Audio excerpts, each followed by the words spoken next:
Bandiraɓe sehilaɓe musidɓe tedduɓe, musidɗo mon Amadou Yakubu Kane salmini on, juurima on. En garti jokkude e yewtere meɗen wiyetende fartaŋŋeeji koorka, no wayno hande ko rogere tataɓere. Eyi, so on paami jewte ɗe ndewodirani wona ñande fof, kono mbirunɗen gila adanni tan ko nde keɓiɗen fof tan kadi garen hen. Hande ko jiɗɗen haalde haala mum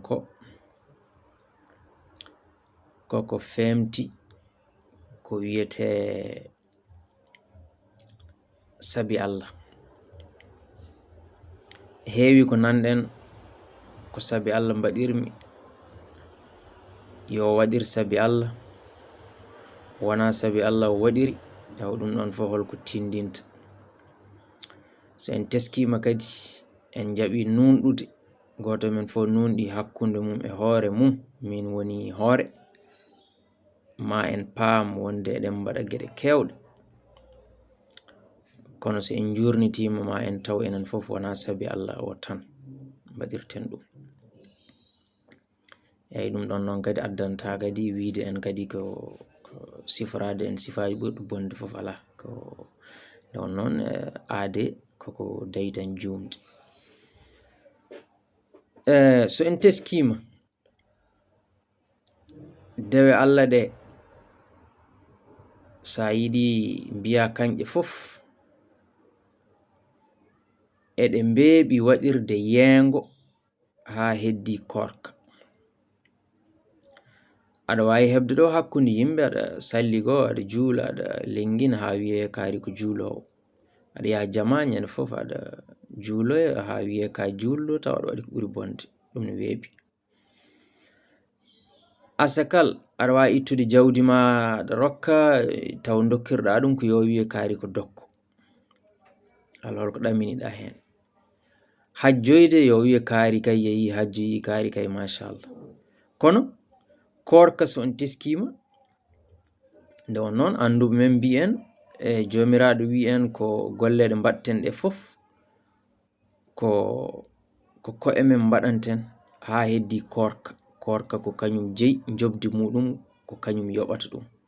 Ɗum ɗon ko pamɗen enen hollata tan ko koorka ko hunde mawde, eyi ko geɗal mawgal to banggue diine. Wadde ɗum holko foti tindinde en. So jomiraɗo wi en koorka ko kañum jeyi, ko kañum yoɓata en, ko kañum tan andi jobdi muɗum to haaɗi. Koorka e teno mbiruɗen ni, funtude hen yimɓe waɗirde ɗum yeengo weeɓani.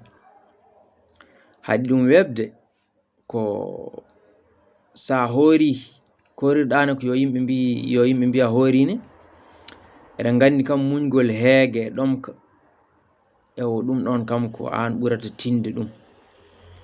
Wadde pour ha yimɓe paama tan ko addani en wiide geɗe keddiɗe fof ne mbawi waɗirede yeengo ha heddi koorka, walla kam koorka mbiyen weeɓata waɗirde yeengo, nde won noon ko an heyɗata, an ɗomɗata.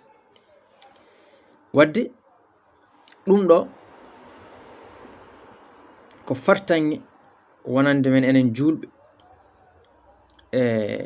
Ɗum ɗo koko siftinta en wonde kala ko neɗɗo ne waɗa yo waɗir sabi Allah.